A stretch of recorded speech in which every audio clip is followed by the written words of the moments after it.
So Manvir, like Yeah. the statement which I've given, like what's your opinion regarding the exploitation of food and the food entrepreneurs during this lockdown period?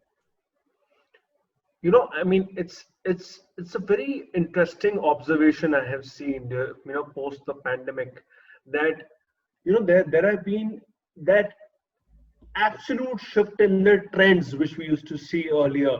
So earlier, while there were trends of cloud kitchens, there was, every industry in itself was growing within, the way I call it, as the niche broadly. So there's a catering niche, there is a restaurant niche, there is a cloud kitchen niche, there is a QSR, which is a quick service restaurant niche. But like I said, all the trends have taken a back seat, and it's only the cloud kitchen and the catering space which is really seeing the kind of surge which nobody had anticipated. And like I say, it is largely attributed to the rise of the home chef and home baker concept, which was there since ages, but now is when they've actually got the kind of leverage they were anticipating.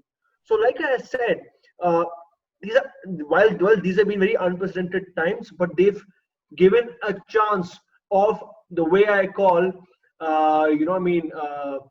your solopreneurship, and solopreneurship has really become not a fad but an actual truth for a lot of people, where in which people are being able to build a job for themselves rather than trying to look out for jobs, because like I said, there's rampant unemployment. And I think food is one of the industries which is the most capitalized business which anyone is able to start.